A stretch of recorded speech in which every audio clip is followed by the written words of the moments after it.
তিনি মাৰ্চ মঙ্গলবাৰ দৌল পূৰ্ণিমাৰ পবিত্ৰ ৰাতি আৰু একে সময়তে লাগিছে শক্তিশালী চন্দ্ৰগ্ৰহণ। এইটো কেৱল এটা সাধাৰণ দিন নহয়, এইটো হৈছে এনে এটা মহাজাগতিক মুহূৰ্ত যেতিয়া আকাশ, গ্ৰহ আৰু শক্তিৰ কম্পন এক বিশেষ স্তৰত মিলিত হয়। জ্যোতিষশাস্ত্ৰত কোৱা হয়, বছৰত বহু পূৰ্ণিমা আহে, বহু গ্ৰহণো লাগে, কিন্তু কিছুমান বিশেষ যুগ থাকে যাক ভাগ্য পৰিৱৰ্তনৰ দুৱাৰ বুলি গণ্য কৰা হয়। আজিৰ এই যুগ ঠিক তেনে এটা যুগ। আপুনি কেতিয়াবা অনুভৱ কৰিছেনে? যিমানেই চেষ্টা কৰক, টকা আহে কিন্তু জমা নাথাকে। কাম আৰম্ভ কৰে কিন্তু শেষ নহয়। সুখ আহিবলৈ ধৰিলেই হঠাৎ বাধা আহে। বহুত মানুহে ভাবে মোৰ ভাগ্যই বেয়া, কিন্তু জ্যোতিষশাস্ত্ৰ মতে বহুত সময়ত সমস্যা ভাগ্য নহয়, সমস্যা হয় শক্তিৰ অৱৰোধ। প্ৰিয় দৰ্শক, যদি আপোনাৰ ব্যক্তিগতভাৱে যিকোনো সমস্যা হৈ আছে, আপোনাৰ চাকৰি, ব্যৱসায়, পঢ়া শুনা নাইবা বিবাহলৈ কিবা সমস্যা হৈ আছে, তেনেহ'লে ভিডিঅ'ৰ স্ক্ৰীণত দিয়া নাম্বাৰত আমাক যোগাযোগ কৰিব। আমি আপোনাৰ সমস্যাসমূহ সমাধান কৰিবলৈ চেষ্টা কৰিম। ভিডিঅ'টো শ্বেয়াৰ কৰি দিব আৰু কমেণ্টত লিখিব জয় মা লক্ষ্মী। আহক এতিয়া ভিডিঅ'ৰ পৰৱৰ্তী অংশলৈ যাওঁ। চন্দ্ৰ আমাৰ মনৰ অধিপতি। মনে আমাৰ সিদ্ধান্ত নিয়ন্ত্ৰণ কৰে। সিদ্ধান্তই সৃষ্টি কৰে আমাৰ ভৱিষ্যত। আৰু চন্দ্ৰগ্ৰহণৰ সময়ত মানুহৰ আভ্যন্তৰীণ শক্তি অতি সংবেদনশীল হৈ পৰে। এই সময়ত সৰু এটা সঠিক উপায়ে বহুদিন ধৰি বন্ধ হৈ থকা ভাগ্যৰ পথ মুকলি কৰিব পাৰে বুলি পুৰণি শাস্ত্ৰত উল্লেখ আছে। বিশ্বাস কৰিব নোৱাৰিব, এই শক্তিশালী সময়ত মাত্ৰ এটা এটকীয়া মুদ্ৰা ব্যৱহাৰ কৰি কৰা এটা সৰু উপায়ে বহু মানুহে গোপনে শিকি আহিছে। এই উপায়টো কৰিবলৈ বেছি টকা পইচাৰো প্ৰয়োজন নহয়, বহুত কঠিনো নহয়, দীঘলীয়া পূজা কৰাৰো প্ৰয়োজন নাই, মাত্ৰ বিশ্বাস, নিয়ম আৰু সঠিক সময়। কিন্তু মনত ৰাখিব, এই উপায়ৰ এটা গুপ্ত নিয়ম আছে যিটো অধিকাংশ মানুহে নাজানে। সেই ভুল কৰিলে ফল একেবাৰে নোহোৱা হয়। আজি মই সম্পূৰ্ণ নিয়ম ক'ম, কেতিয়া আৰম্ভ কৰিব, কেনেকৈ কৰিব আৰু কিয় এই দিনটোত এই উপায় আটাইতকৈ শক্তিশালী হয়। ভিডিঅ'টো একেবাৰে শেষলৈ চাব, কাৰণ আগৰ অংশবোৰ নাজানিলে পিছৰ উপায়ে কাম নকৰে। আহক প্ৰথমে জানি লওঁ, দৌল পূৰ্ণিমা আৰু চন্দ্ৰগ্ৰহণ একেলগে হ'লে কিয় ব্ৰহ্মাণ্ডৰ শক্তি বহুগুণে বৃদ্ধি পায়। দৌল পূৰ্ণিমা কেৱল এটা উৎসৱৰ দিন নহয়, এই দিনটো ভগৱান কৃষ্ণ আৰু ৰাধাৰ দিব্য প্ৰেম, আনন্দ আৰু চেতনাৰ শক্তিৰ প্ৰতীক। এই পূৰ্ণিমাত চন্দ্ৰগ্ৰহ সম্পূৰ্ণ শক্তিশালী অৱস্থাত থাকে। চন্দ্ৰৰ পোহৰে কেৱল পৃথিৱীক নহয়, মানুহৰ মন আৰু অনুভূতিকো প্ৰভাৱিত কৰে। জ্যোতিষশাস্ত্ৰ অনুসৰি চন্দ্ৰই নিয়ন্ত্ৰণ কৰে আমাৰ মনৰ স্থিৰতা, অনুভূতি, সিদ্ধান্ত লোৱাৰ ক্ষমতা, পাৰিবাৰিক সুখ, ধন প্ৰবাহৰ সূক্ষ্ম শক্তি।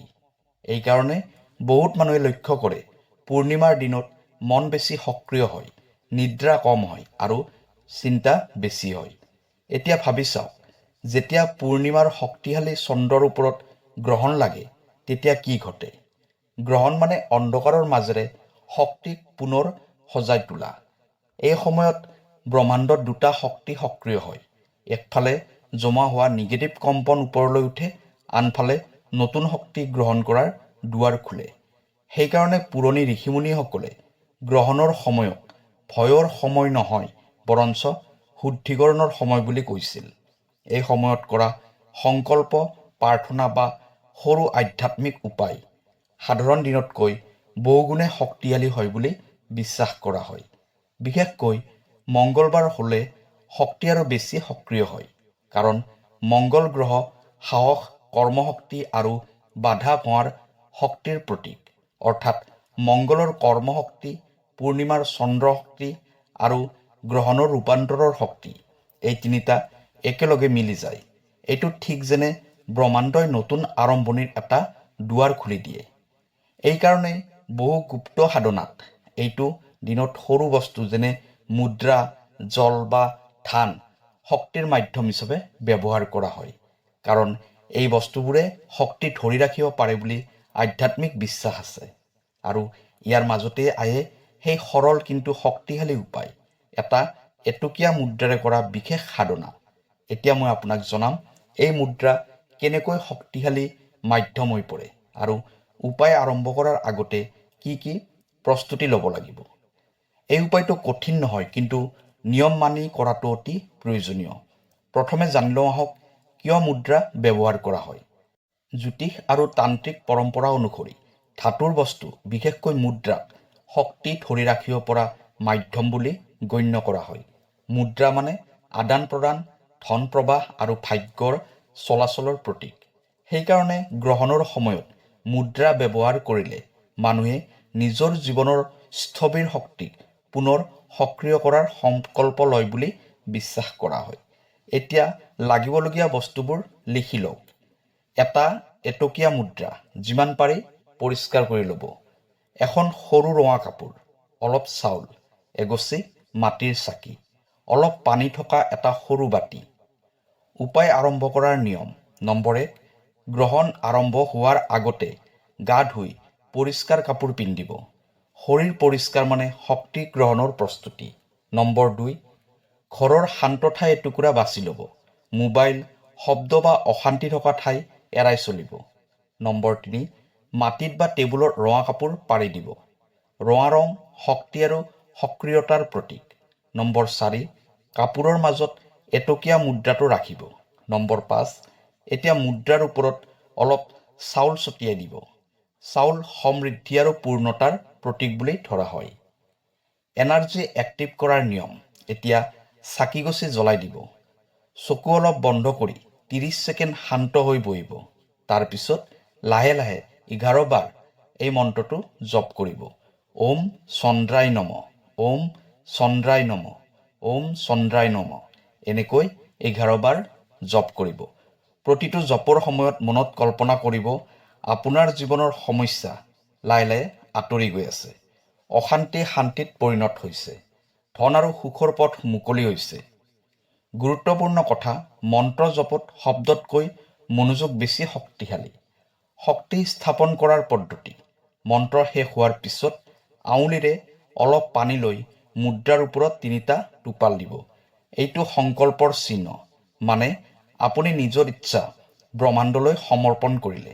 তাৰপিছত 2 মিনিট নিঃশব্দে বহি থাকিব। কোনো কথা নক'ব, মাত্ৰ শান্ত মনে থাকিব।